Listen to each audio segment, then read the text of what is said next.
as we discussed, we'll go through some of the eNanoMapper applications.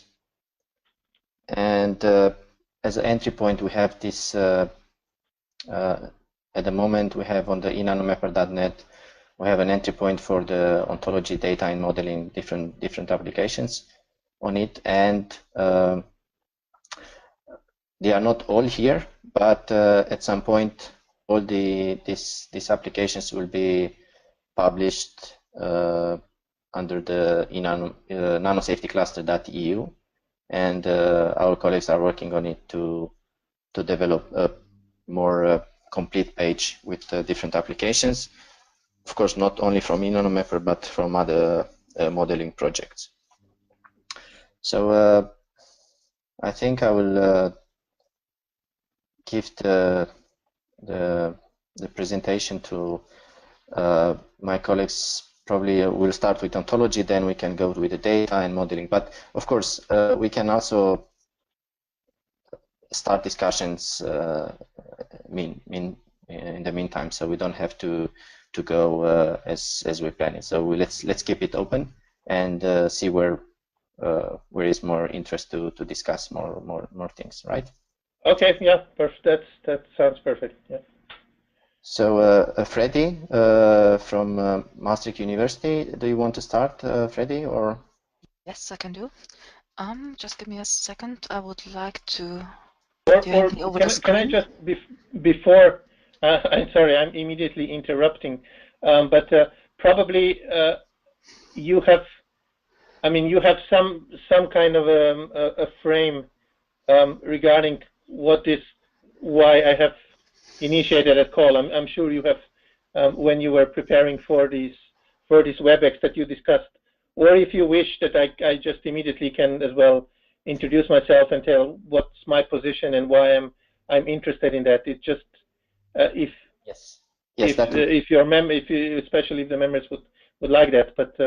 Yes, that will be great. I did forward your email explaining your interest on that, but if you can do that now, that would be also great. Thank you. Yeah. Okay. Yeah. Just in a few words, and of course you can always ask me further. But yeah. Again, thanks again for setting this up. Andrej Kobe is my name. I work here in the Sustainable Chemicals Unit at the DG Environment of the European Commission. DG Environment is one of the policy DGs. You are probably more familiar of contacting the Commission through the Research Director General, while we are more of a policy DG. We are responsible for developing and once adopted for following the implementation of the different pieces of European legislation, and of course environment is responsible for following the environmental legislation in very broad terms, but for example the principal regulation we follow, we have developed here and follow, and that is jointly with another DG. It's called DG Growth. Is REACH, the basic chemicals legislation. And in addition to that, then we are managing here a number of other pieces like Water Framework Directive, air quality legislation, and so on. This is all part of DG Environment. In our chemicals unit, we effectively work on REACH and classification and labeling and some of the related pieces and different conventions related to chemicals, but maybe REACH is the most important one. And in addition to that, my position is I follow in particular work on the evaluation under REACH, meaning that as REACH is responsible for under REACH, the industry is responsible for compiling and the data on this demonstrating adequate control on their particular chemical that they're registering and putting that all together in a dossier and submitting it to the chemicals agency. Part of the processes under REACH is also evaluating then whether that information is actually up to a specific quality standard. So compliance checks are performed, or maybe sometimes additional information is being asked for. So that's part of REACH that I'm principally following. Of course, implementation is mostly done by the Chemicals Agency, but we here in the Commission follow, and we have a number of roles in which I will not go into. Another part of my portfolio is our nanomaterials, and I work on them on a more generic level. One is to be a bit of a coordinator for anything nano in our DG. So I would be, for example, also launching and managing the contract we recently had on the third regulatory review of environmental legislation, which we was just finalized. We'll publish it soon. And so, for example, also on the air quality or water and so on, we try to have some internal coordination. And of course, I follow some of the work that we do together as the Commission between the different services, because we have a number of legislation also specifically referring to nano, let's say food, cosmetics, and so on. And for those, we have this inter-service group in which I'm a member of, and to which I have also communicated then this possibility to follow this WebEx. So we try, within this inter-service group, we try to coordinate our activities on nano as when we are developing some, when certain piece of legislation is developed, we try to ensure that there is certain coherence with the others. And the most important pieces of the coherence is the nano definition, or that's the shorthand for EU recommendation on the definition of nanomaterial, which we have published in 2011, and we have it's currently under review. And we have an inter-service subgroup of that group that does that, and I'm chairing that subgroup on the nano definition. So you also see how part of my interest in ontologies and so on also come from that perspective. And logically, then also from the position of my work, I'm also responsible for modification of the changes to the technical annexes of REACH in order to make it more effective and implementable for nanomaterials. So these are principally my two immediate roles that you can see. So it's a definition review, it's the modification of the annexes, and therein also my interest comes in. Through these roles, I'm also the head of the EU delegation in the OECD of the WPMN working party on the safety of manufactured nanomaterials, where of course EU has a strong interest to make sure that whatever we develop is being somehow coherent with international arena, and in particular the importance of the test guidelines being developed, adopted under OECD is something that basically underpins all the implementation of chemicals legislation. We need to make sure that those are actually being developed and also applicable to nanomaterials. So that's maybe my third role that maybe needs mentioning. And through all that, as you know, science is coming in on the nanos and tries to feed into our development of the policies. One very recent work was just the ProSafe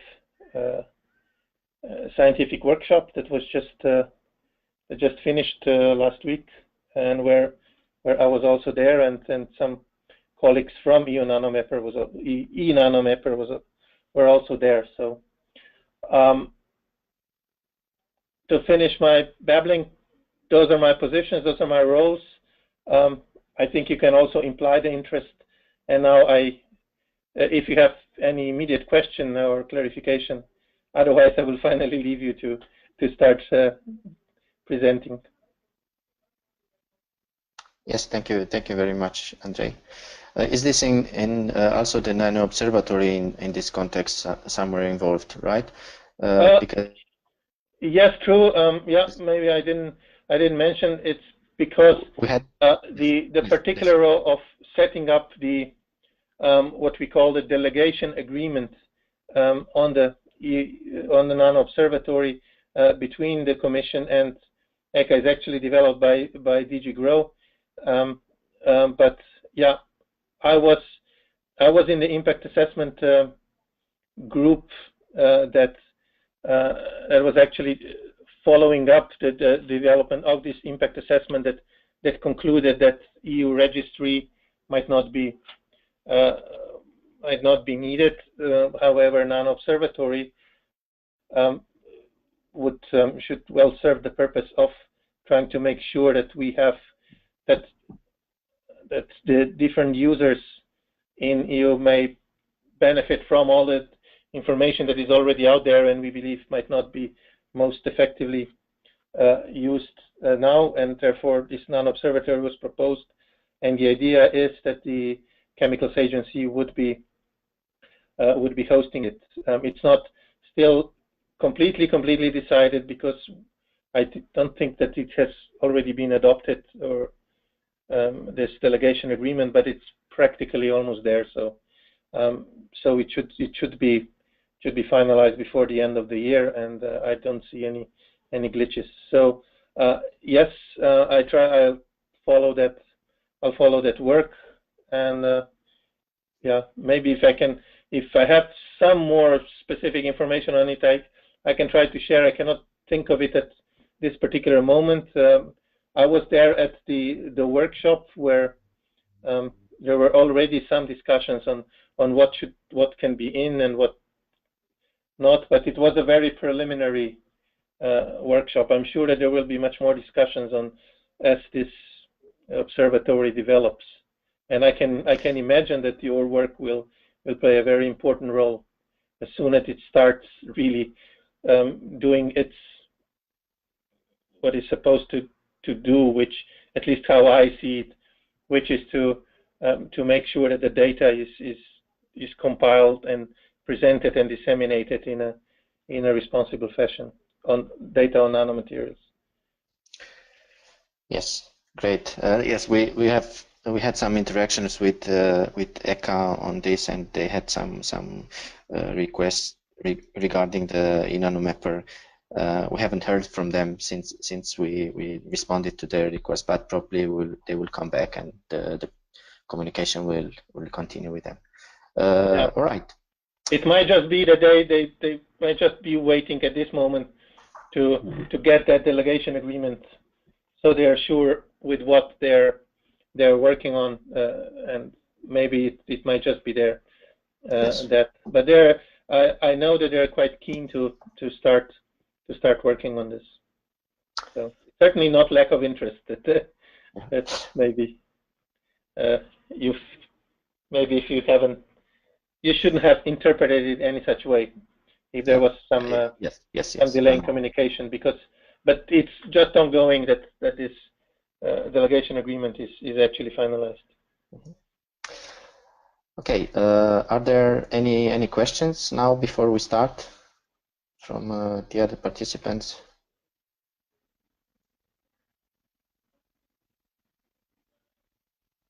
Okay, otherwise, so we go to the first topic, to the ontology. So Freddy, do you want me to share your...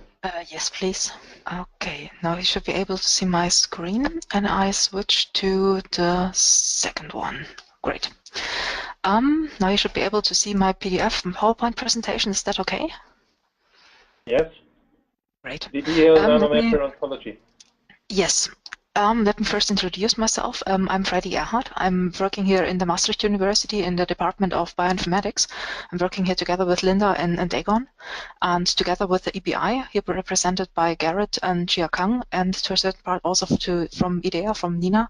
We are mainly responsible for the eNanoMapper ontology, for the design, the maintenance, and adding new terms and all that stuff. So I already heard that you have some experience and are working with ontologies. So I can skip that you perfectly know what ontologies are and what they are used for. We decided in the beginning of eNanoMapper that we would not develop a completely new ontology, but reusing broad parts of existing ontologies. That has certain advantages that certain parts we actually wanted to introduce or to add to the NanoSafety department or NanoSafety world. Something like the bioassay ontology or nanoparticle ontology or some information from chemicals from the Kobe ontology. They were perfectly maintained and updated, so we can actually use them as they are. And we also don't have to reinvent the wheel. The eNanoMapper ontologies exists mainly of these 21 external sources. The biggest part is from the NPO, the nanoparticle ontology, but we also took a big share from the bioassay ontology and from the chemical entities of biological interest, the Kobe ontology. I think these are the major ones. Okay, can I just immediately interrupt? So I understand. For example, ISO definitions, are they, how do you consider them in terms of the ontology? I see, for example, ISO is not listed explicitly as. No. Is there an ontology as a background, or is this just the data standard? Well, so it would be definitions of terms. Yeah. Is there an ontology? Wouldn't that be ontology to as I have also seen on your first slide, or maybe I'm missing the principle, or the second slide, or I'm missing the point now. Relational controlled vocabulary.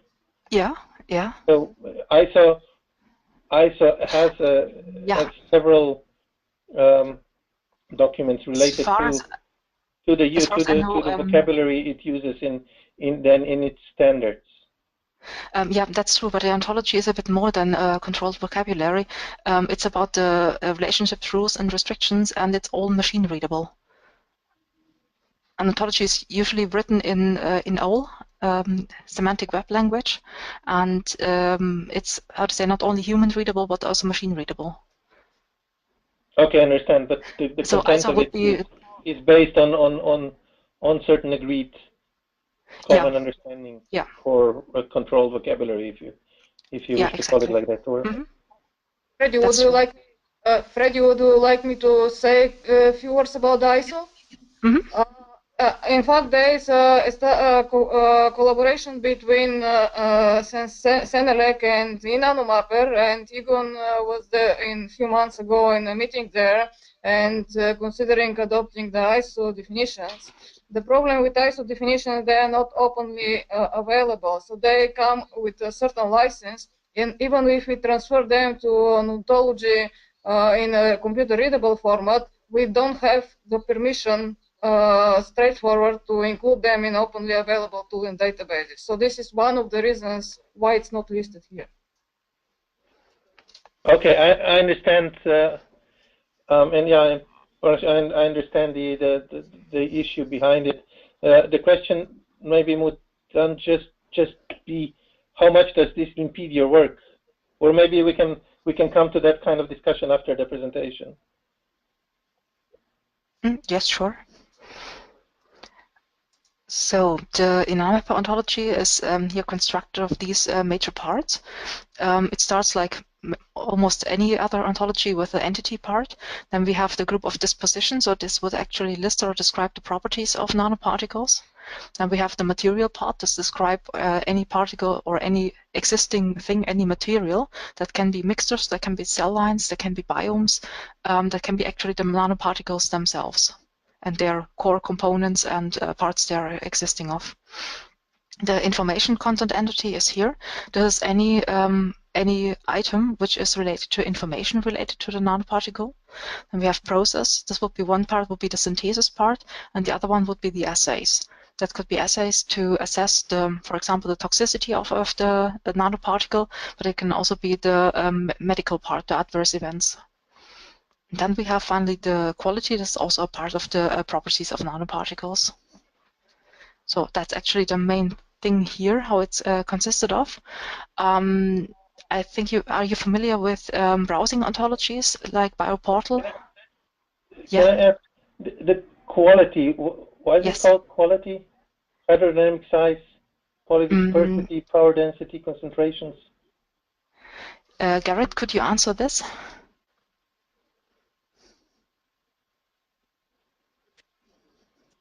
The question is about the difference quality. Between quality and disposition. Actually, both properties. Right. So I guess these are terms that have come essentially from the basic formal ontology. And there are sort of subtle differences between the sort of terms and between the terms quality and disposition that relate I think into whether they vary across the entire lifetime of a species or not, and this type of thing. As far as to the precise difference between a disposition and a quality, without looking the thing up. I had something in mind that it had something to do that quality can be something which is true in certain applications. Something like this nanoparticle is used as a wall paint, but also as a sunscreen. So it's a kind of a property which is temporary or depending on its use. But I was not sure about that. I think that's fair enough, actually. That yes, a quality is properties that the thing can have in the appropriate environment, or that type of thing. I think we added also the CABI part of the functionality of the use of nanoparticles there.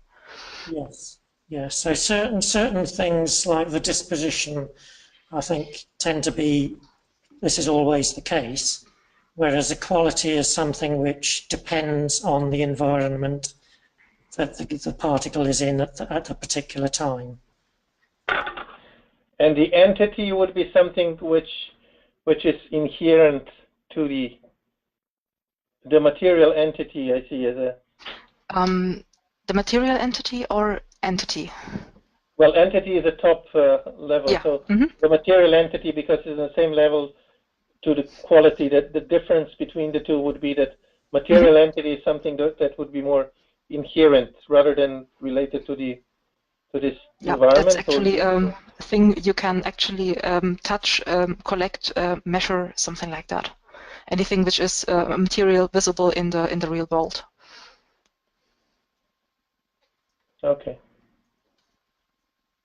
Okay, please continue. It's actually mostly done. I can show you now here how to find the eNanoMapper ontology, for example, here in BioPortal. That would be the screen here. Currently, we are at version 3, and this is how it looks like here. And then you can browse it by the different dispositions, the materials, the processes, and quality and everything. I saw that AberOwl is currently down. They are doing a kind of upgrading thing, and they are not available the whole week. And here's another lookup service. This would be the EBI ontology lookup service, where we are also listed here. Okay, if I would go under the eNanoMapper web page, if I go to ontology, it opens, it has this nanoparticle, has different applications and library.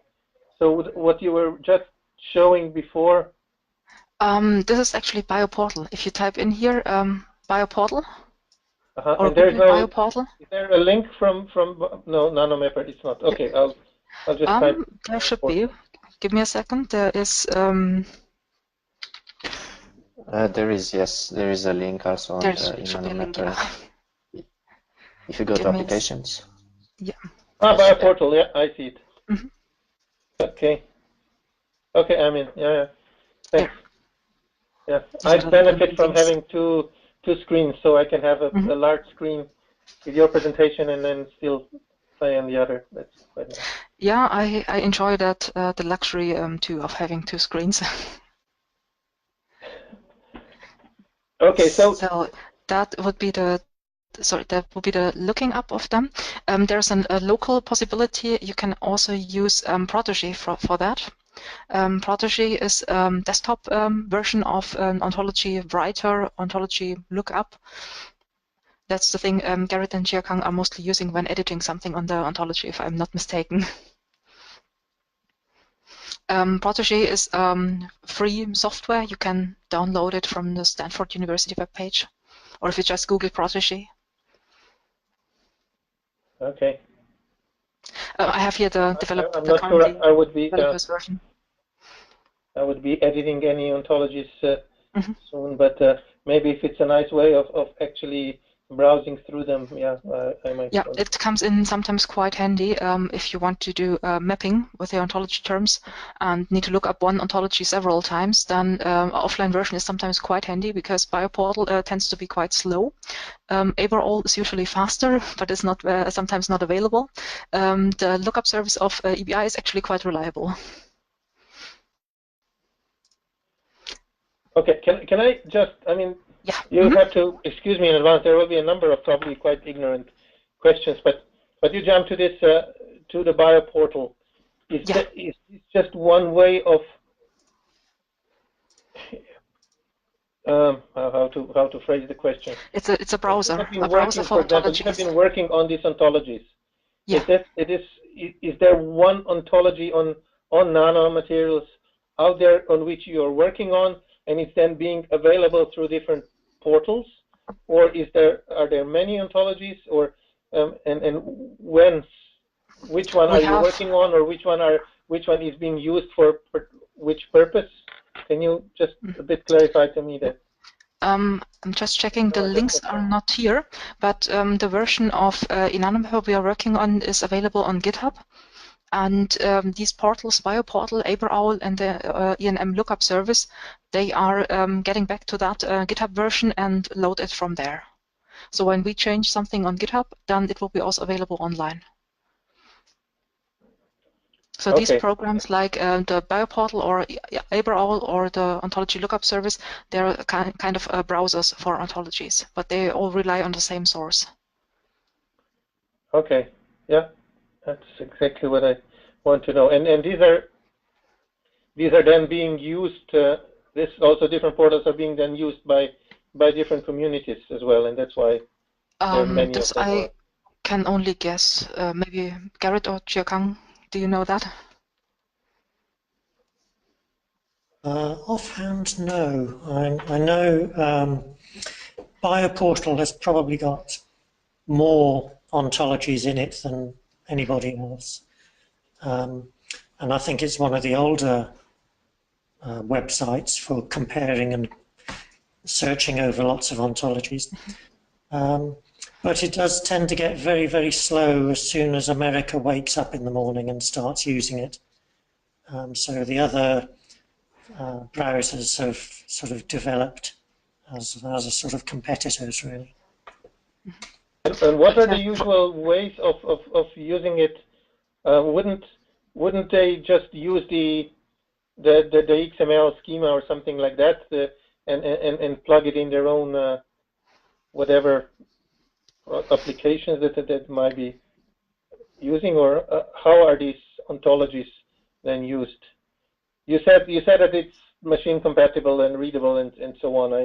I understand that, but is that then being actively exploited by a certain search engines, or yes. Is it really within the projects that they would be using this schema to help them immediately document properly the research results, or how is it? Both. both actually. Well, I'm as a biologist, the first thing I came into contact with the use of ontology in databases is actually annotation of experimental data before you upload them to a database, something like transcriptomics database like GEO or so. This is how I learned about ontologies. And the eNanoMapper ontology can be used in the same way to annotate experimental results and experiments with relating to nanosafety. But this is something I think Nina can show you in the next presentation about the eNanoMapper database, because there we are actually have implemented the ontology in the search function and as well in the database. Okay, excellent. Can I then just ask quickly on this before we move to the next one, on the status of this developed ontology for Nano that you are working on? So how far are you, or what are do you have still major gaps in there? I can imagine that this is a work never completely finished, but maybe That's some true. kind of idea, or are there some qualitative steps still needed to for the use of it, or is it actually being actively used? And for the status, with the third version, we implemented the whole part of exposure of nanoparticles and the functionality of nanoparticles. And we are constantly adding terms and also rethinking and also shifting terms a bit. Today, for example, we had a discussion whether magnetite and magnetic nanoparticles belong in the same group or not, or so. So this is something what we also mentioned before about a common agreement on a common language, actually. So this is an ongoing process, and you can see actually the process on GitHub here in the eNanoMapper part of the GitHub. We have here the ontologies, and here, for example, we have an issue tracker about all the requests about what the ontology needs to be discussed, removed, or shifted. So currently we have. As far as I know, my colleagues are working on the NANOREG templates, so I think there will be some issues added to the ontology after that. For other big parts, Garrett, do you know some parts which need to be added or which you're planning to add? Big parts? The bioinformatics ontology, I guess, is a significant one. We've been asked to put quite a few terms in for. And yes, as you say, we're still working on the NanoReg templates, and there'll be a lot of terms coming as a result of those. Can I ask the OECD harmonized templates, which I know a number of them have been pulled in specifically for Nano. Do they have any link with this ontology being developed, or do you know? I know it, but maybe I should know. I think it was Joint Research Center that worked on development of those. I was just wondering whether there is a link that you might be aware of. I know there have been some mails about discussions about that. I did not follow them actively, so maybe someone else knows that. Freddy, I can speak on this presentation because we're supporting the OECD harmonized templates on database import, and some of the terms are in the ontology. So I can follow on this in the presentation. Okay, great. Okay, thank you. So, thank you too, because actually that's it about my presentation. If you would like to read a bit more about the information, we have a list of publications, and you will see also the tutorials how to browse the ontology and how to use the ontology in the tutorial section of the eNanoMapper webpage. Okay, just one quick on a process. How are you? What are the usual processes of improving those these ontologies? Do you have is this GitHub or whatever I've seen before? Is this a way of is a collaboration platform to work on these things, or how exactly, is it how is it usually done? GitHub is actually a public platform where code can be shared and also modified, and there is a possibility to get an issue tracker where you can say, I would like to have this implemented, or I have to like to have this changed. I'm also working with, for example, the disease ontology and gene ontology, and I already requested a few changes there. So the GitHub is a common platform for actually working on databases and ontologies. Mm-hmm. Okay, interesting. Just haven't yet used. Good. So please go ahead. Thank you. Thank you very much for the very nice presentation. Thank you and Garrett for these questions. Should we go to the data information one? Shall I hand over the screen to Nina? Yes. Yes, Nina, I will make you hold. You can't at the moment, or? Good. Yes. okay, you should see my screen, right? Yes. Okay, great. Yeah. My name is Nina Zhelyaskova. I was last week in the OCD meeting, so we met shortly with Andrej Kobe, very shortly. I tried to explain what we have as a database solution for eNanoMapper. I'm leading the database work package, which is database development and implementation. It's just a summary of the project. I was not sure who is presenting what details on the project, so this slide is here that the project has 8 partners and runs for 3 years. And our intention from the beginning was that we do open source tools, including ontology, database, and software. So I'll go into details in the next slides. We have instance of the database web application publicly available at this address. This link is also on the eNanoMapper.net site, the one Lucian started with, so you could find this site easily. It was published last year with a couple of publications which explain technical details and integration with different tools and so on. Initially, at least during the duration of the project, we tried to fill in the database with publicly available data so that we can demonstrate that we can support different kinds of data.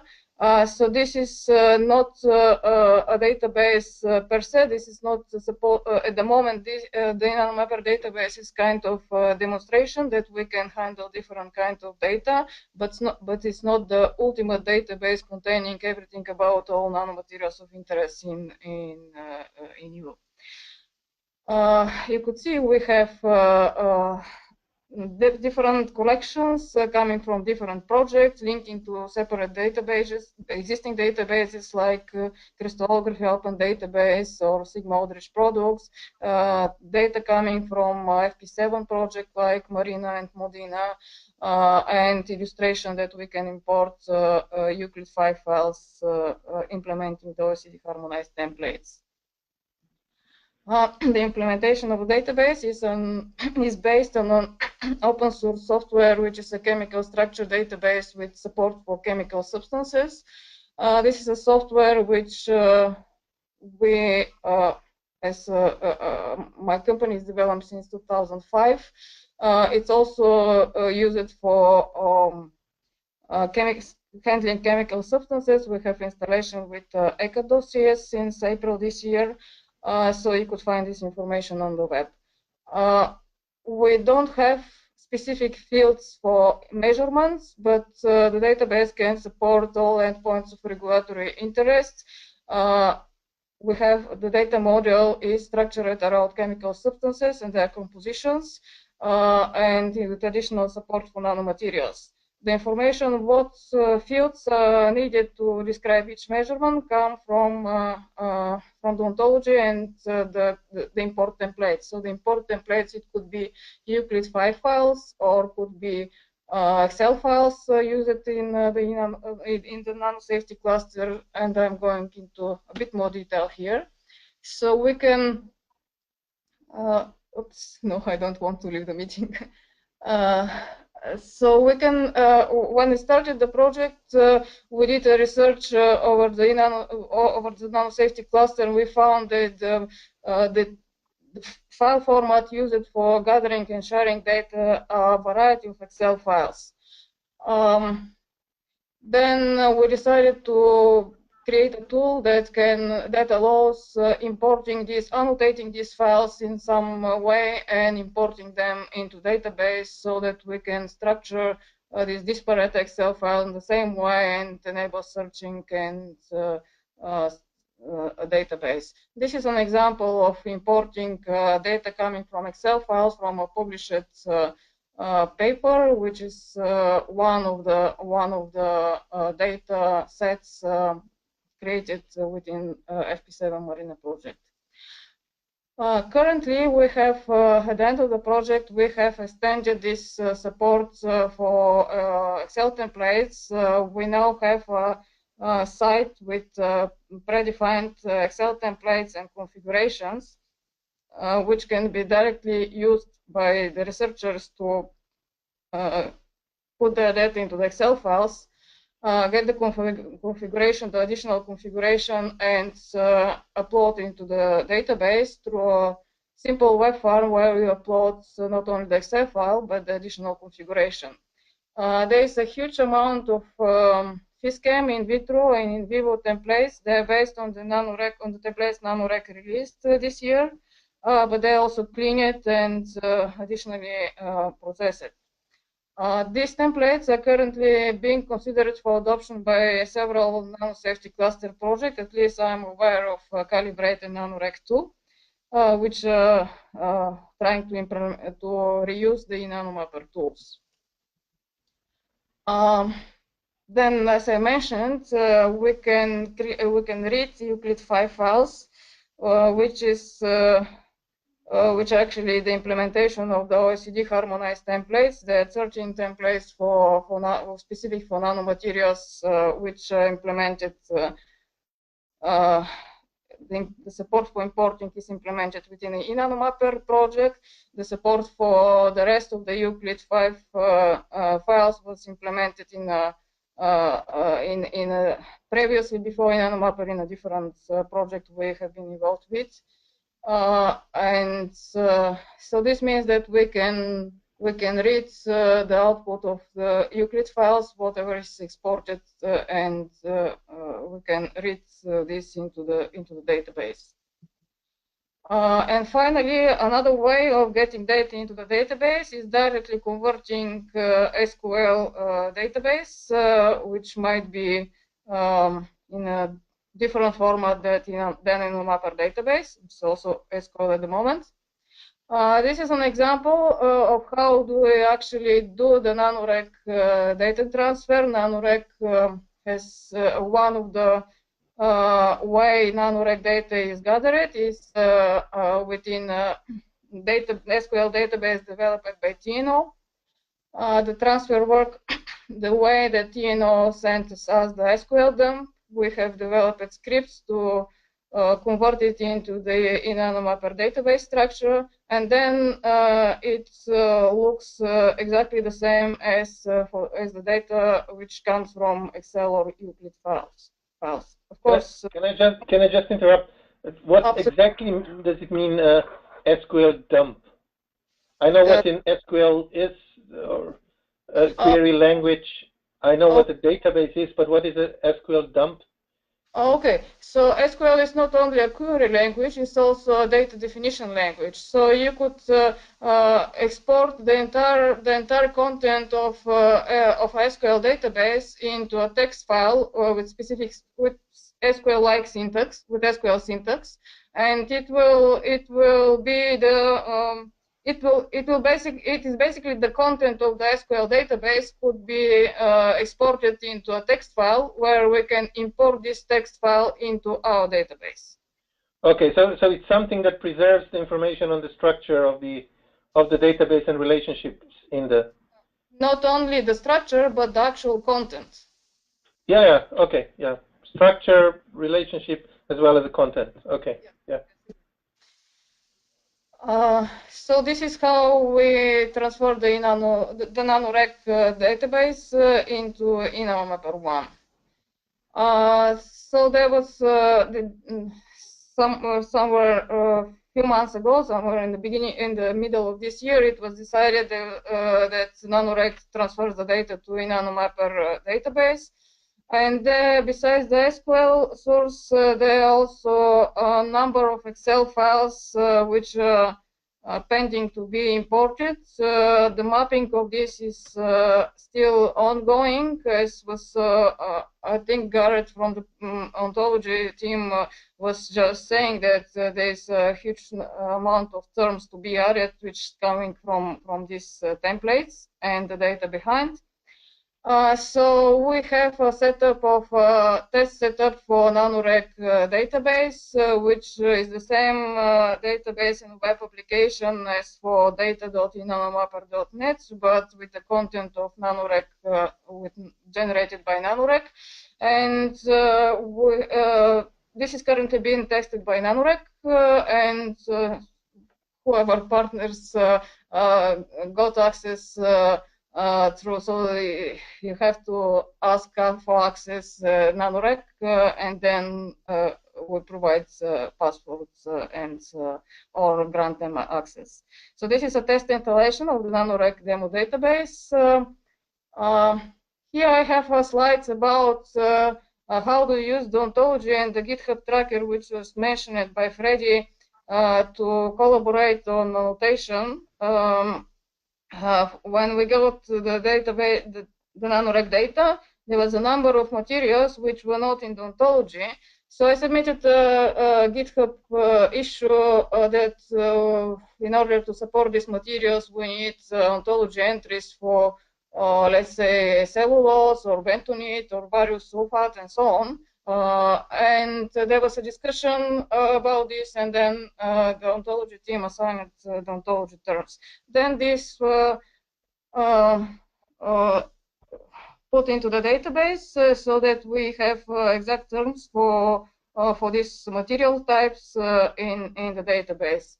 Having this, the very same process works not only for materials but also for assays, for endpoints, like we have assays for toxicity or measuring size and so on.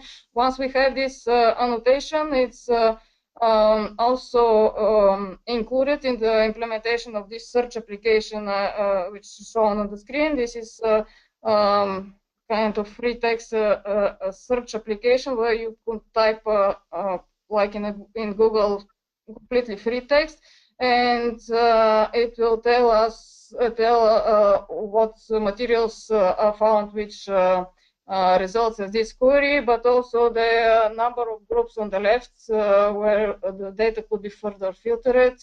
Like we can request specific materials which have immunotoxicity assays and so on. So this is an application which was developed for the public data we have in data.eNanoMapper.net, but now we have same installation handling NanoReg data, which is also being tested. And of course, when we have these hits found by the search application, we can go directly to the database and explore the data. For NanoReg, we have now 95 materials and close to 25,000 data points, FISCAM plus bioassays. Besides the assays and materials, the database is chemistry aware, means that we can specify the exact chemical structure of the coating of a particular material. And this is good not only for showing these nice pictures on the screen, but also it means that we can do calculation on these structures and develop descriptors, which are further used in the models. And I'm sure that colleagues presenting the modeling will tell more about this. How the data is accessed? Of course, the the obvious thing, the obvious way is via the web browser, but there's also programmatic access, which is how the modeling is using the database. They can not only read the data and do models modeling and calculation with the data, but they can also write the results of the model back. And right now, the partners have developed a number of tools for accessing the data through R modeling language, through JavaScript, through Java, through Ruby. You hear more about this in the modeling presentation. There are a number of tutorials on all these aspects on eNanoMapper GitHub repository for tutorials. And finally, we have supporting number of export formats from the database. There is a support for a new generation of ISO-TAP, which is called ISO-JSON. We have contributed some extension, nano extension for this ISO-JSON. There is also export in semantic format, and of course in the usual Excel and formats, which is used by everybody. But we also try to do export in machine-readable format that could be directly used in the tools that deal with the data. So this is a more technical slide of what we support on import and what we support as export formats, and that this allows to build format conversions, like we can read OECD harmonized templates and export an ISO-TAP or different combinations, and this allows to build applications on top on this database. The other way that the database could be used,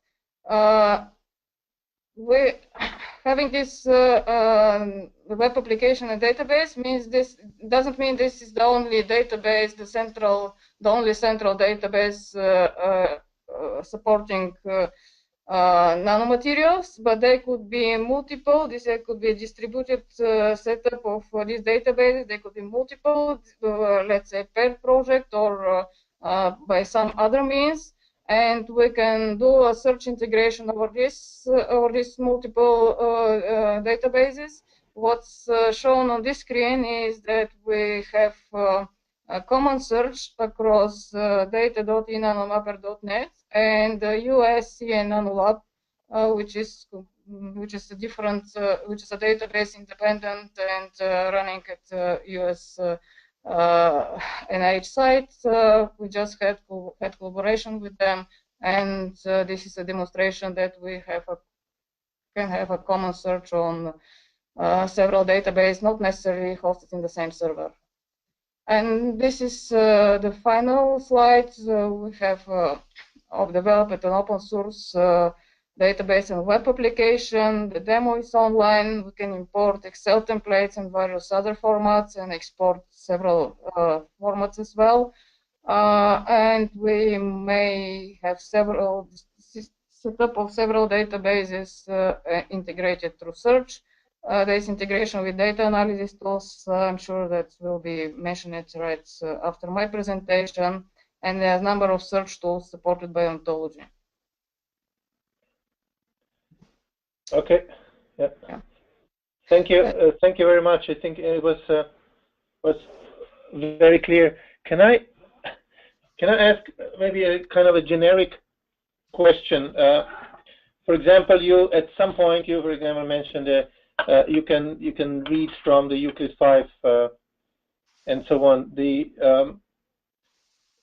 way I recall the Euclid 5 or Euclid in general, it has a fairly robust structure, but it actually goes mainly only to more or less the level of kind of a robust study summaries, and it doesn't necessarily need to support the ability to basically somehow structure the complete complete study or the complete all the results of the study together with all the its metadata and so on. It was more. It is more maybe to be able to document the results of the study in a more in the summary format. And maybe I'm actually wrong, but that's how I have usually looked to see. But of course, what it does have is are already those structures that enable you to at least identify, let's say, the test material and so on in a fairly comprehensive manner, and it tries through these harmonized templates to enable that most of the endpoints are being that might be of interest are actually already captured. So my question, maybe it's okay. So this is part of the interlude to the question. The second part is, of course, all this data and so on from the different studies. It's not a nano-specific issue. So I would imagine that for chemicals, for all the studies on chemicals, there had been these formats already developed to some extent in order to support documentation of that data. So now comes my question: how is this eNanoMapper database? Because I've seen it's effectively a database which allows for the input. It has a number of outputs, but it's essentially a database by itself. How does that kind of relate to all that work that is done? I can imagine how it relates in the fact that you can basically read a lot of it, or you're able maybe to output in a way that someone else might benefit. But in terms of how it was designed and how it's maybe meant to be developed in the future, is it so specific that it needs to be like that, or can it actually be just a part of a database for chemicals in general? Thank you for this question. Both are very to the point. Euclid 5 is indeed Euclid format. Well, Euclid in general is the tool for submission rich dossiers, and of course it is designed so that it supports study summaries. This is part of the reason then Euclid was considered not suitable for use in NanoSafety cluster during the previous years and projects. Because yes, the OECD harmonized templates, very well-defined schema for the FISCAM, for 13 FISCAM endpoints, but for anything like bioassays, which are not specifically for in vitro bioassays, which are not specifically requested by REACH, there are no such templates. This is one thing, and the second thing is indeed it is very hard, or there is practically no way to input those response data into Euclid 5. So essentially, Euclid 5 can be used for only OECD harmonized template could be used for only partial, only for partially described nano-related. Nanomaterial related safety data, and this basically the NanoSafety cluster, all the projects in the last at least 5 or maybe more years they resorted to ad hoc Excel templates, just because they considered Euclid not user-friendly or not flexible enough to support other purposes besides rich dossiers. Just to say, I'd like to add that now in Euclid 6 there is support in some bioassays.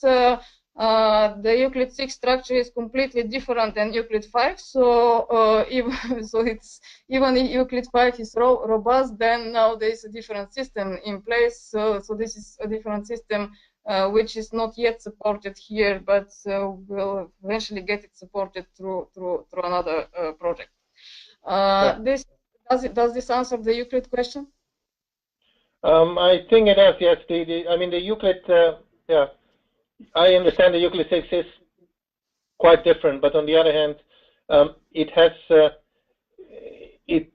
actually significantly improved. At least that's how I was told, and I would see on a number of issues. So it might actually be an advantage of and maybe opening some kind of opportunities that maybe they were not there before.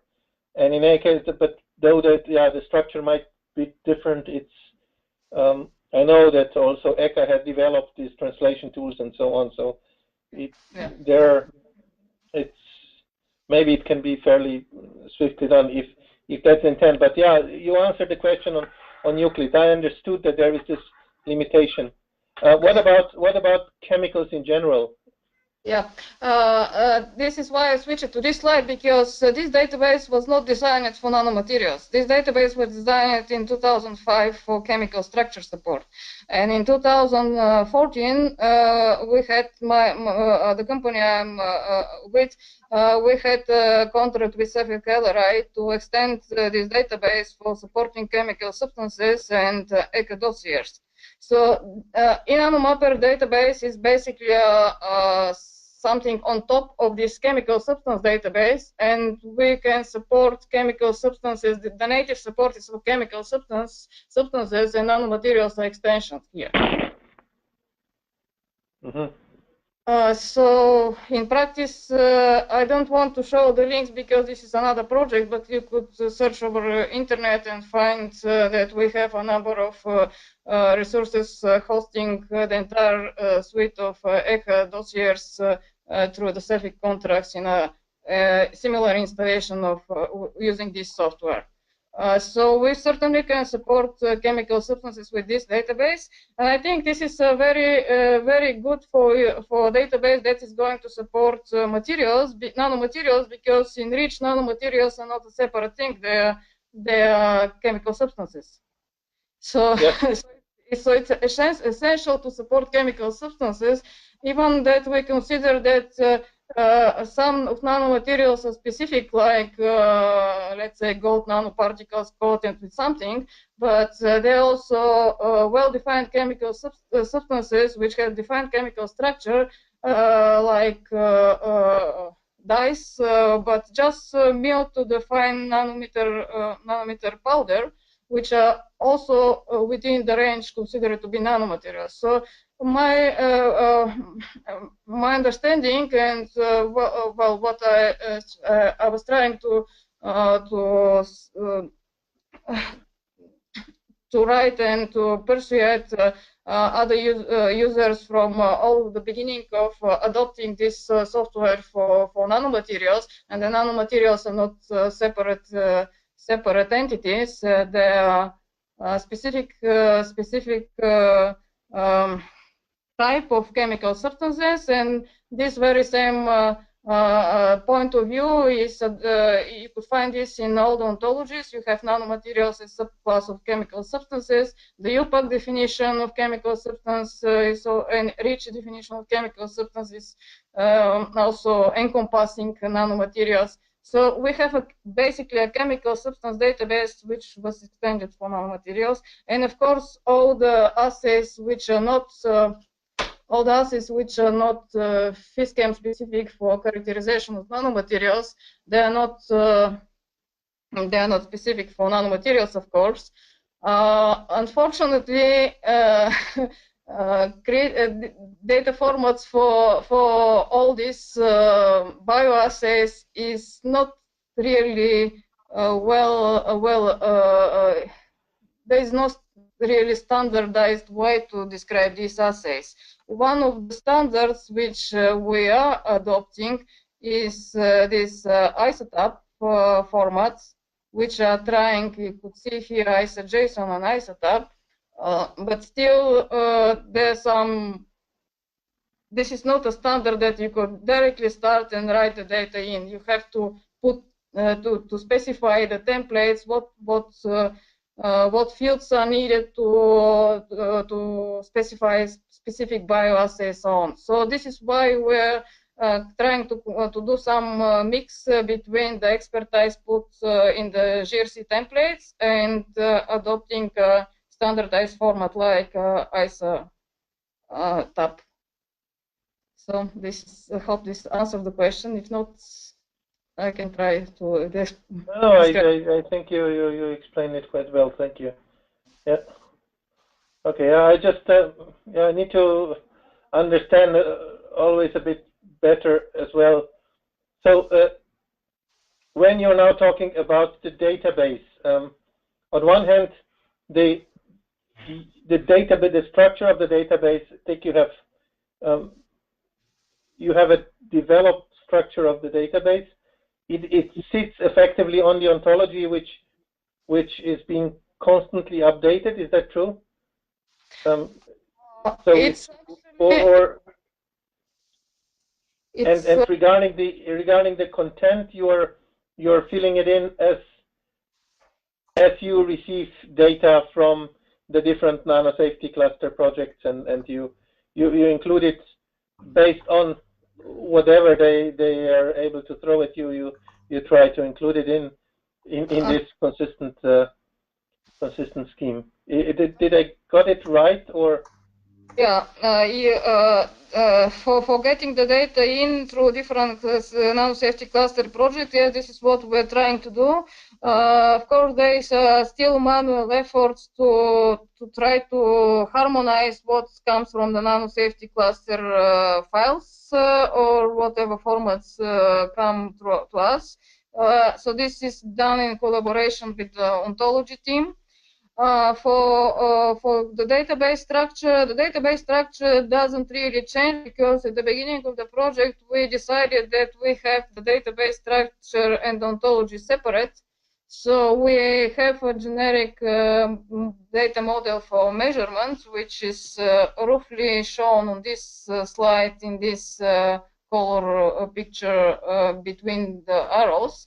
And we're trying to use the ontology to annotate the different entries. Like if we have a material, we can annotate this is a gold nanoparticle. If we have a endpoint, we say this is cytotoxicity. And I'm asking, or my colleagues are asking the ontology team, what is the ontology entry for cytotoxicity or for specific assay used to test cytotoxicity and so on. So the ontology and the data structure are separate, but they collaborate. Okay. And that's just for comprehensiveness. The exposure assessments, can they also be included in here, or? Yeah, this is another question that we are very. We started very late in the project to think about exposure. First, because there was not really data available, exposure data available through NanoSafety cluster, and then we didn't have much experience on handling this. But as you heard from Freddie, there was recently a big effort to include exposure terms into the ontology, and there is a very recent, I mean, basically last month's efforts of accessing the nested database of exposure. So we have a very close collaboration. At the moment, we can query online their database, but this is at the moment is a very small and feasibility setup.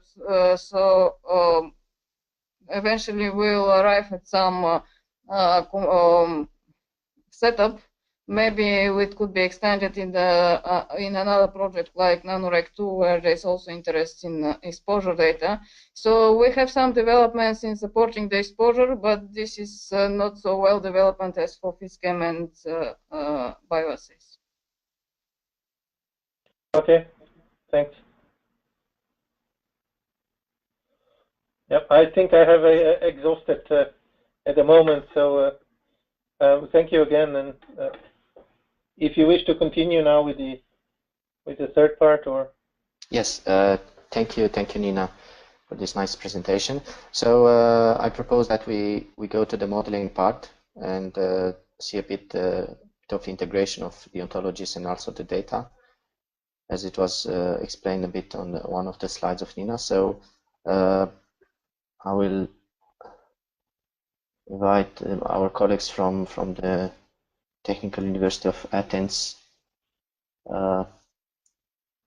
I see online. Yes, it'll Hello. be me doing the presentation if you want to make me presenter or... Yes, hello, Georgios.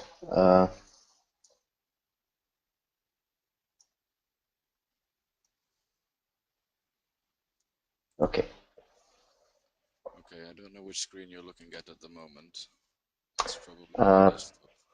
Yes, your desktop. Okay, is this better? Can you see Depends what you mean with now? better. We have now the Yes, eNanoMapper there is a modeling presentation. services. Yeah. Okay, cool. So, well, hello from my side as well. I'm George Drakakis, and I'll be speaking on behalf of NTUA. So, yes, we do the modeling services essentially. There's quite a bit of introduction in these slides, but I think it's been covered quite significantly from the previous speakers. So I'm just basically outlining the need for modeling, which is essentially to assess risk and reduce animal testing. Yep. Pinpointing the problem with nanoparticles, that there's a lot about their characterization that needs to be put into nice, neat boxes in order to help with the modeling. There's lots of things to consider, as is the type of material or the phys-chem characteristics and so on. But again, this has been, I feel, quite covered.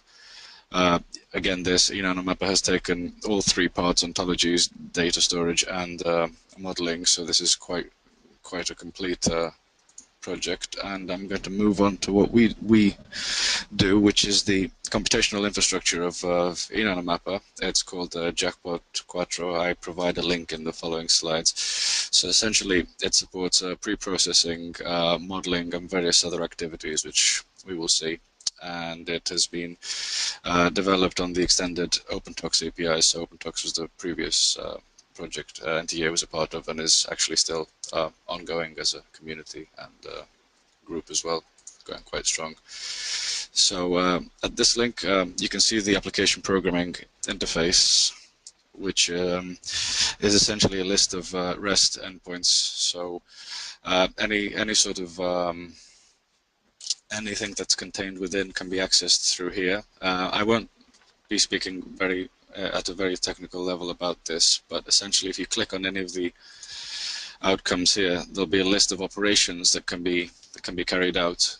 So this is using HTTP verbs. So these are called get or post if you want to send data, or retrieve data, or modify data, and so on. So this is how everything is handled within this architecture. So there's always the exchange of data through calls.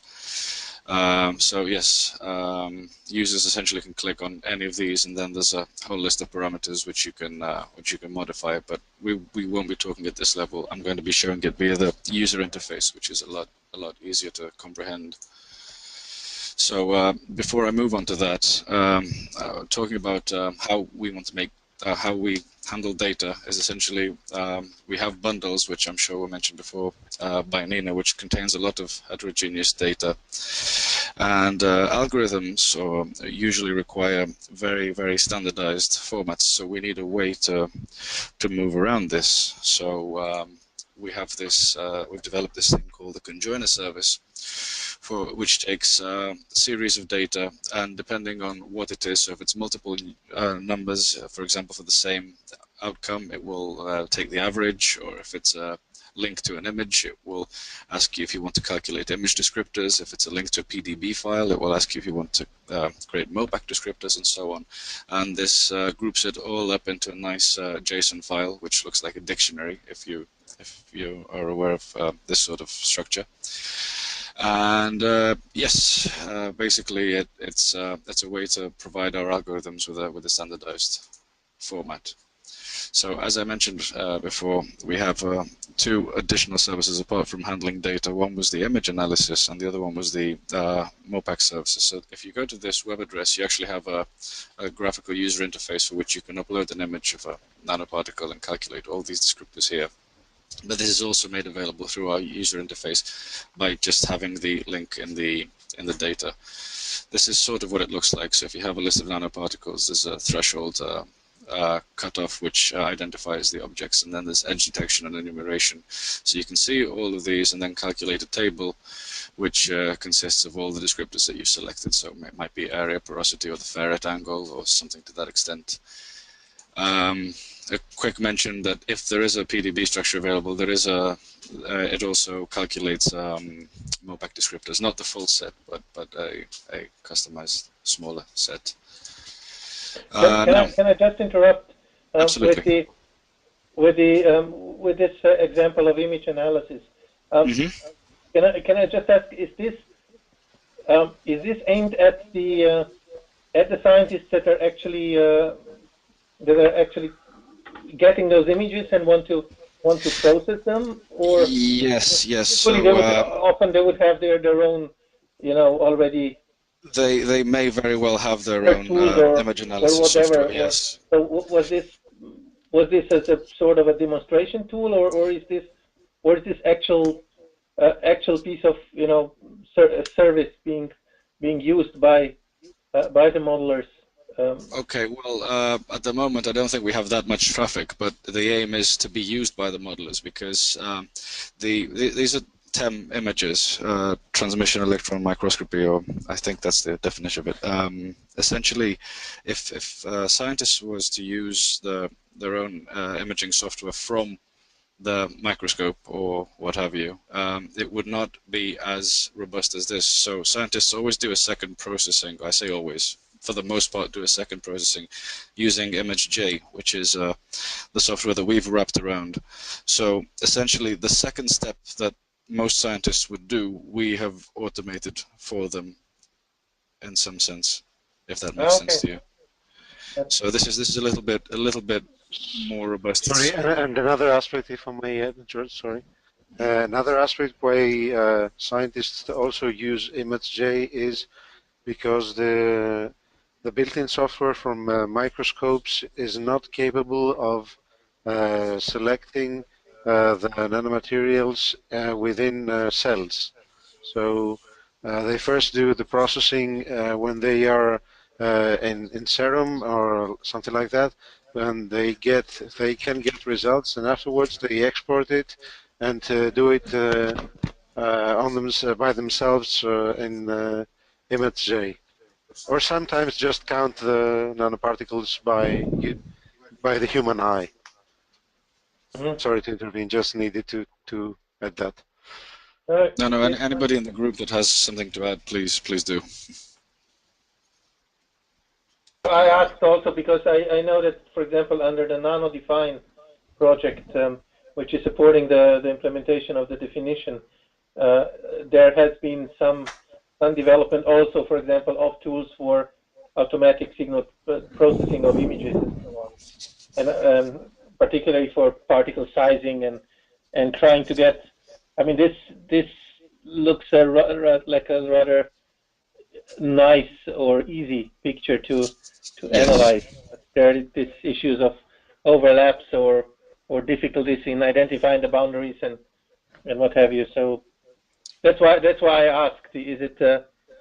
But you answered perfectly. Yeah, the example, the demo is an easy picture. Of course, there's going to be a lot of overlap, but that is handled relatively well. There is a publication at a conference which described the performance. I don't have it at this moment, but also we do calculation for agglomerates as well. So I think that it is quite nice to have it sort of ready at your feet, especially because, as I said, this is a web application, but it is also embedded within the software that I will demonstrate now. So if there's a link to the image and the descriptors are calculated automatically, that's already something beyond what people may expect. But performance-wise, I would assume that, of course, if somebody's analyzing images all day, they might tweak thresholds or what have you at a better level. But overall, I think it's a step further than the original analysis performed from the images in the microscope. Okay. Okay. Yes. So this, the last thing I want to talk about before I go into the user interface is the Jackpot protocol of data interchange. We call it JPDI for short. Essentially, this there's two main things that we want to say here. One is the form of data exchange, which is carried out using JSON documents, and these are and the second thing is that we can add to this modeling infrastructure any sort of algorithmic implementation, irrelevant of what software it's built in, as long as it's created as a web service somewhere and we know where it is. It can use, as long as it's using our model of how we want the data to be exchanged, then it can be used and incorporated in our system. So somebody could have a web service on their machine somewhere, and still this could be a part of our software. Hope this is clear. Yeah. Okay, cool. So the other thing is that we've already included Python, R, and Weka into this infrastructure, and we have even provided templates for R and Python for how the data is handled. So essentially, we've given the getting data and sending data, and all people need to do is take our template and write their algorithm in the middle of the script. So that's also quite nice. These are some, if not all, of the algorithms available currently. All major algorithms are pretty much available.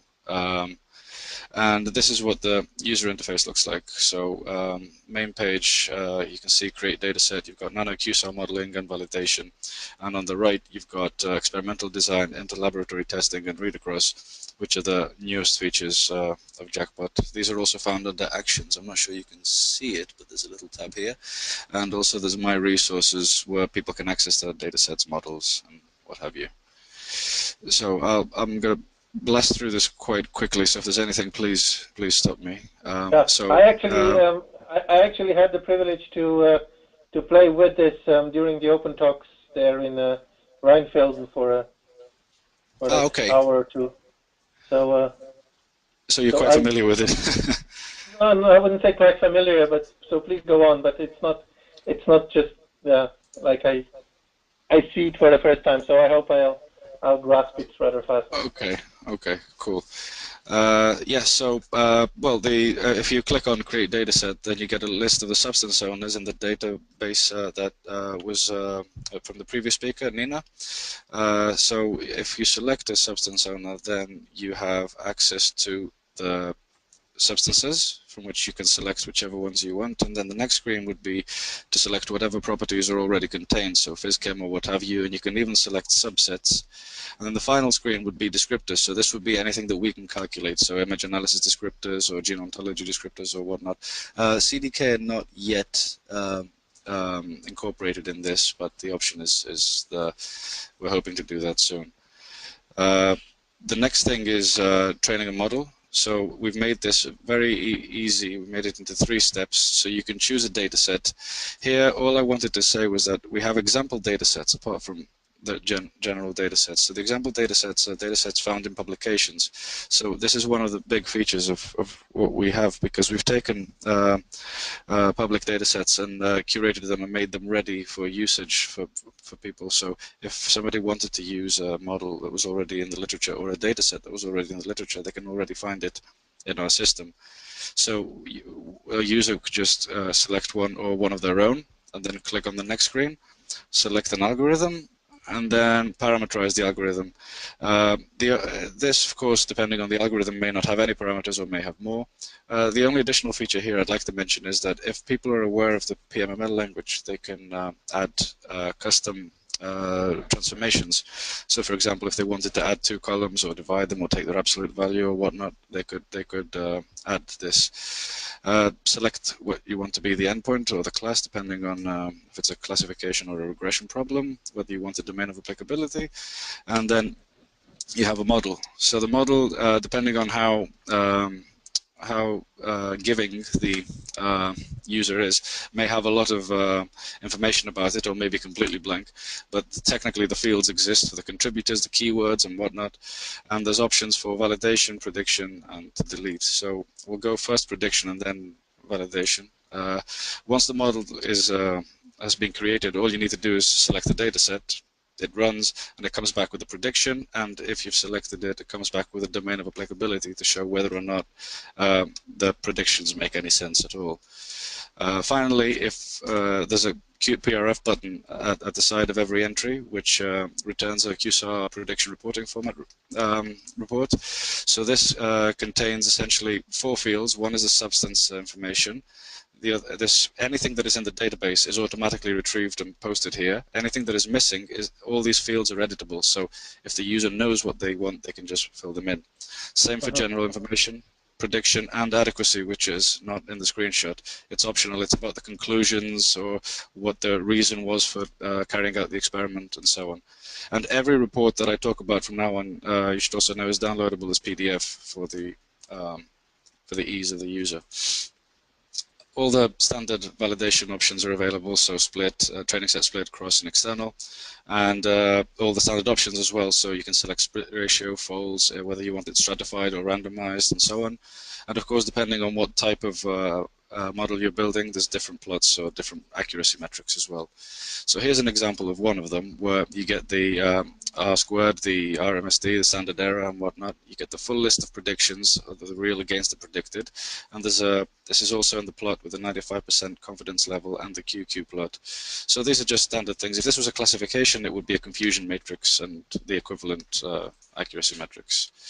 So now the 3 new features are experimental design, inter-laboratory testing, and read across. So for experimental design, this is essentially a framework for helping users design their next experiment. I say design, make a test without having to go over the entire grid. So there's the iterative experimental design, where this essentially you start off with a list of points and you get told which is the best next experiment to carry out, and then once you do it, then there's another calculation, and then there's the factorial design, which is when you have absolutely no data points. You actually specify, you design it from the beginning. You say what variables you want, what range you want, and what type they need to be. So really quickly, in iterative experimental design, you have a leave one out cross validation, and depending if you have any values for the column that you care about, the endpoint, then there's a PLS model applied, and then you get the next data point that you need to test, and you iterate again and again and again. If there's no values yet, then there's a PCA, which is a projection of your data points. Then the best next experiment is selected, and once there is at least one data point in the endpoint column, then it goes directly to the first case. And there's many options available, which I won't go through in detail. This is the schema of it. And this is what the factorial design looks like. So, sorry, no. This is what the end screen looks like, where the suggestions. So in this case, the user would need to follow up on these experiments, these data points, but not these. Whereas the factorial, you would specify how many variables you want, what the ranges are, and so on, and it would start the design from the very, very beginning.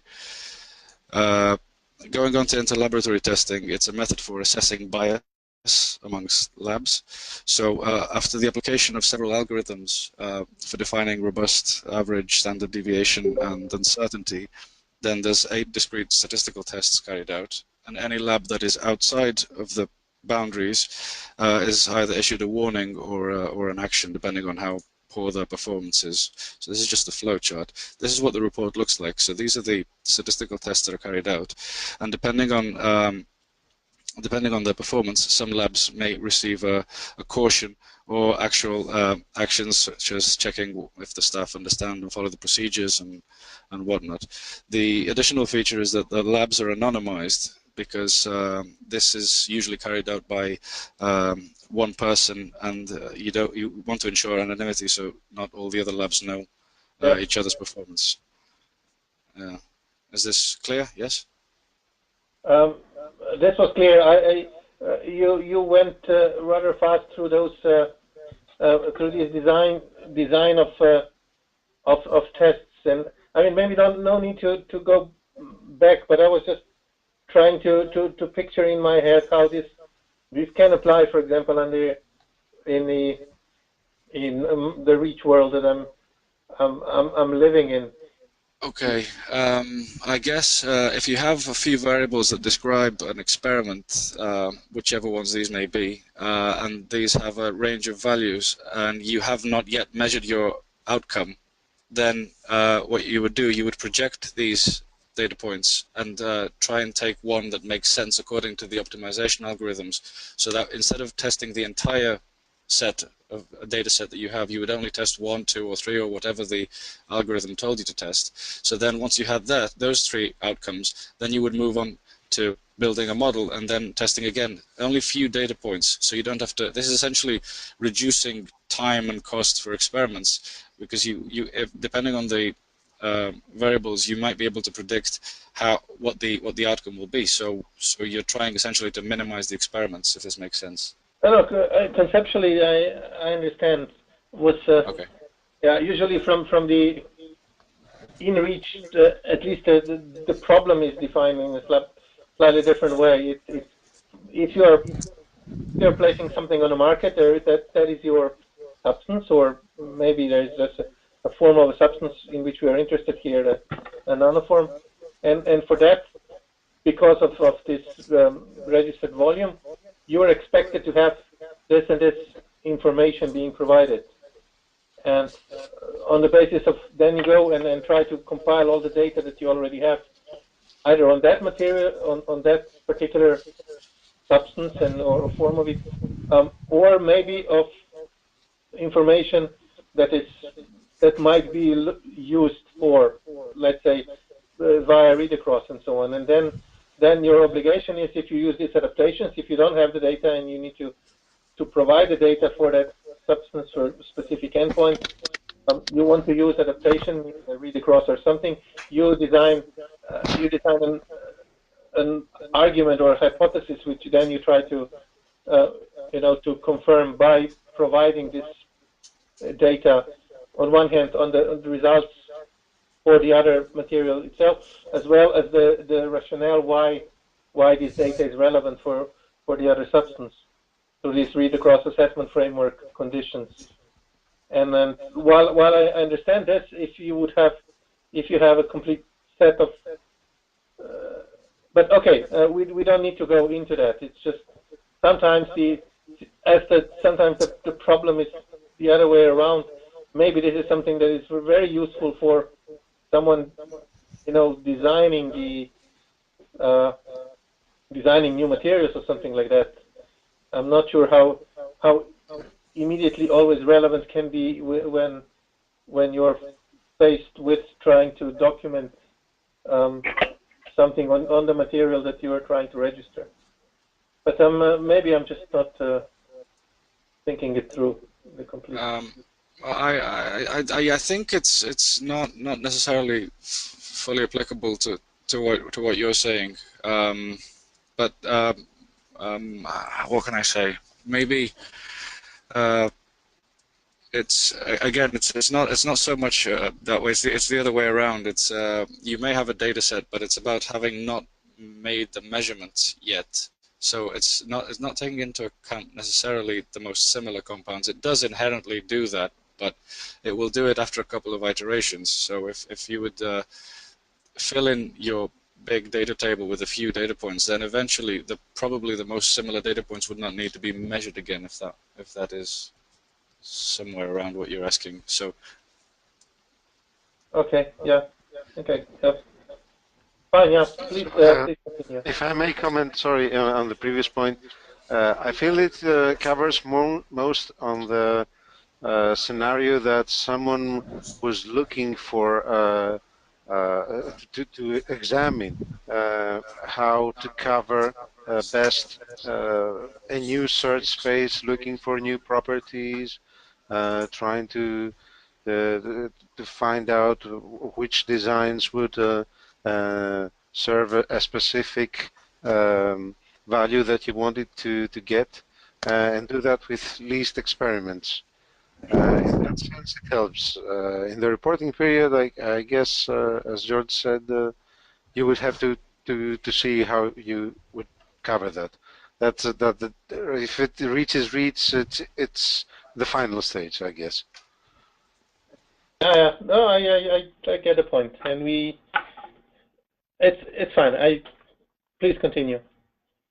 Okay, cool. Yeah, so the last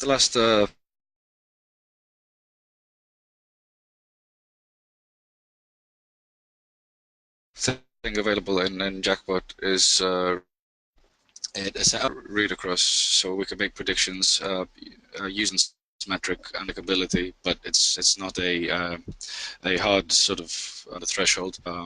It's not very defined in that sense kind of method. It depends a lot on the data, on the data points that you have available. So yes, and then this current application has a weighted function inside it. So depending on how near it is and above the threshold, then it takes a weighted average in the sense and comes up with a prediction. Sorry, it doesn't seem to be moving along. Okay. Yes. Another thing that we can say is that for every modeling activity that we have, apart from the select dataset option, we have insert values. So if there's a model built, all of these variables used in the model are provided in an Excel table, so users can fill these in or paste from a CSV or an Excel sheet, and this is a different way of using the modeling services as well, which is quite cool. Before I go into additional work, I want to say that because people mentioned tutorials, so there's a lot of tutorials available, but I don't have the links here, and there is a YouTube tutorial as well for the modeling services, the validation, and creating a dataset, and there will be a second video tutorial coming soon for the new additions, so the experimental design, the interlab testing, and the read across. Now, onto additional work. There's a package called rregress built in R. This is a very, very easy to use tool, and it doesn't really care about the user's statistical background. It was primarily developed by one of my colleagues here, Georgia Atsiliki, and it comprises of 10 algorithms, and it does not exhaustive, but it does rigorous cross-validation and external validation, and it does almost exhaustive parameterization for all 10 algorithms, as in it takes a lot of different parameters on all sorts of ranges. So essentially what you have at the end is a rank of what model is best tailored to your data set. So this is available, freely available as well, which is quite cool. Another work from our colleagues Egon, Linda, and Freddie in that group, which also may want to elaborate because I'm not very familiar with this work, is the analysis of protein corona data using GSCA and IPA from the Go, KEGG, and Reactome databases. That's in the figure here. This is an enrichment. I think it's minus log p. Yes, so there's a threshold here for the p-value, and the second one was using different tools like the in-house array analysis and PathVisio, wiki pathways, and so on to perform pathway analysis and network analysis on various data sets, those listed in the brackets at the end. If anybody wants to elaborate, please feel free to do so. Otherwise, the other last tool I want to mention is NanoLazar from Christoph Helmer's group, which is another read-across framework. There's three options basically available. The one is to search for neighbors, the other one is to build a QSAR model, and then finally to use the model to make predictions. And they have three, I think, ways of doing this. One is the weighted average, the other is a PLS, and the final is a random forest. And this is what the interface looks like. And with that, I'm finished. Thanks to everybody for listening, and if there's any additional questions, I'm very happy to answer them. That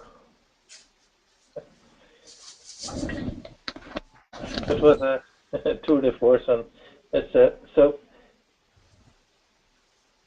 the maybe first is sound as an ignorant question, but the for example, what could be considered to be a level of use of this QSAR? At the moment, the way I see it, it's principally a tool which you still need to fill with the data plus maybe some of the modeling. How to say? I don't know the words. Relations and what. In order for it to be useful, for example, for some predictive purposes. So it enables that you you develop those, and it gives you it facilitates your work on developing those. But I've seen that a lot of it is already done. A lot of databases has been linked, and then maybe a sub question is how difficult it is to get your own data in, apart from I've seen copy pasting from which you presented on some. Yeah. So I'm sorry. So yeah, maybe just to conclude. So, and what is maybe then the relation, for example, with the QSAR toolbox, which is I understand being used extensively for the chemicals in general. I'm not sure I understood the question, but essentially you're talking about how usable it is, how difficult it is to get data and paste data and use the modeling. Hopefully I got. Maybe how difficult it is to get your own data in, because the way I understood at the moment, you were still just kind of what you have currently in is the curated data in order to show, to demonstrate that things work. Yes. No, there's more than that, but yes. So the interface that you just saw links up to the database presented by the previous speaker. So any user that has data in that database must upload it according to the parameters that Nina outlined before. So there's templates provided with Excel sheets with header files, and then they have parsers that put it into the database. This is sort of a procedure that somebody would have to go through. But once the data is available, or any other user's data that happens to be available, or any publicly available data, can just be selected through our interface. So it's essentially a matter of a few clicks. You still have to create a data set in the sense that it needs to be owned by you, speaking as a user now, for you to be able to do modeling on it. But it's a few clicks away to create the. Sorry, I'm just going to go back and try and get the first slide. So this is everything that's available in the database so far, and anything that is added just pops up here, as long as it's not restricted access. And then here, you select all the data points, you select all the descriptors, and if you want to, you can calculate more, and that's the end of it. You've created a data set which can now be found under here. So it's literally a few clicks away. Now with the modeling, again, it's very straightforward. Now what you may ask yourself, or we've asked ourselves as well, is, well, a lot of people could do this offline as well and with different tools.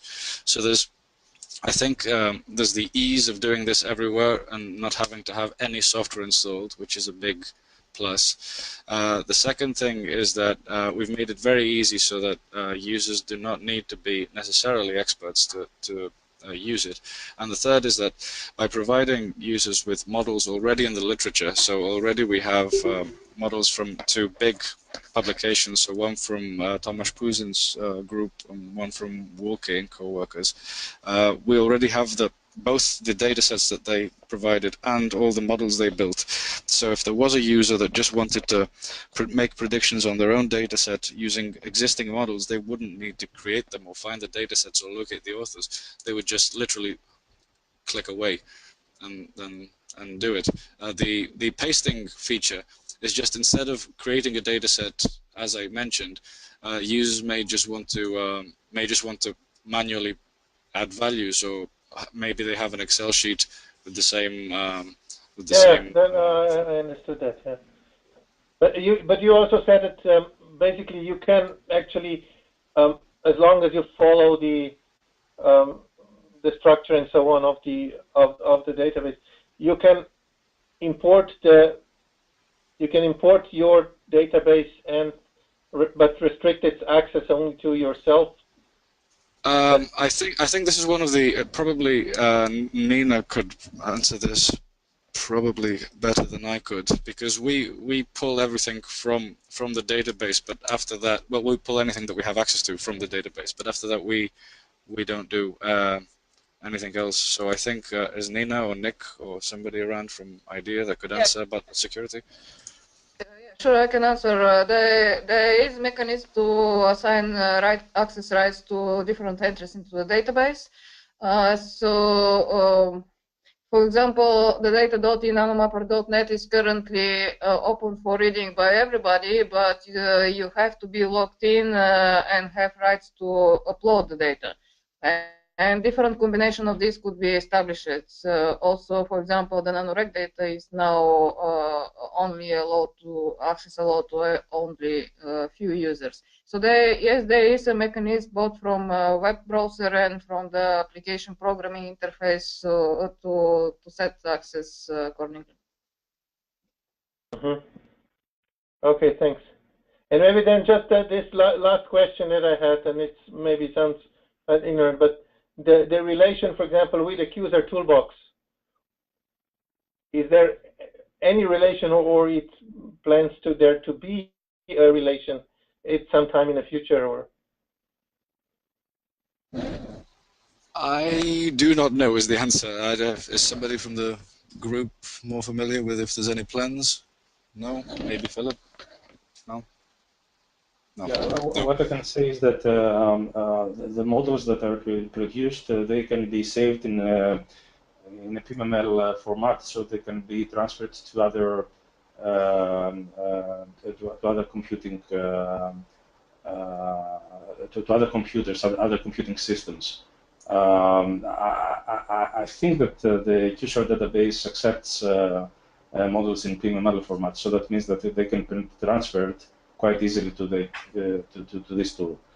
Another thing that I would like to mention is that, which is an advantage of this jackpot tool, is that each user has his own private space. So if someone creates his own model, then he can save the model in his private space, and he can have access to a web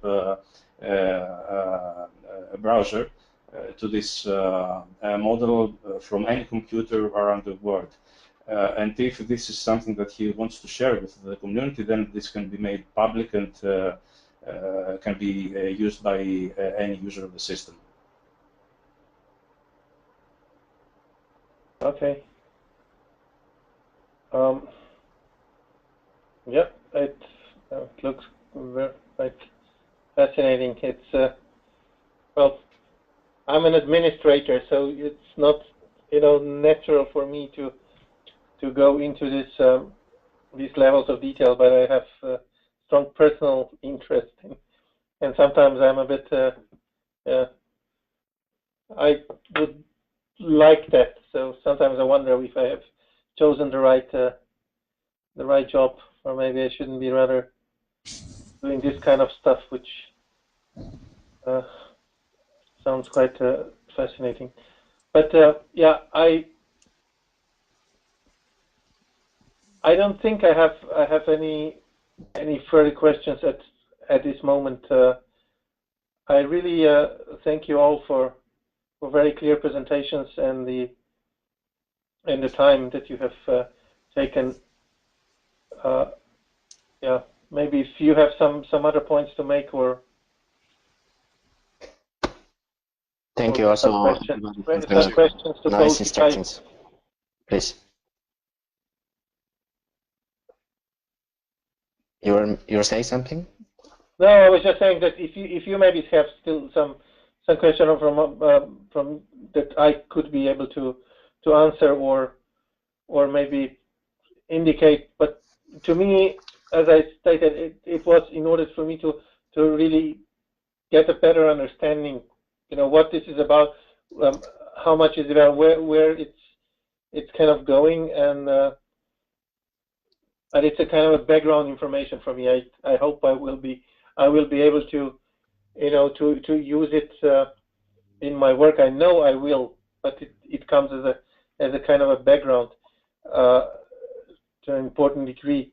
But are there maybe any concrete messages that you have as also experts working in this field where you feel that maybe you can pass them on, that we are here maybe more on policy side or regulation side or what have you, that have a proper appreciation of or some messages maybe also for my colleagues in research, in the research DG or something. Of course, so as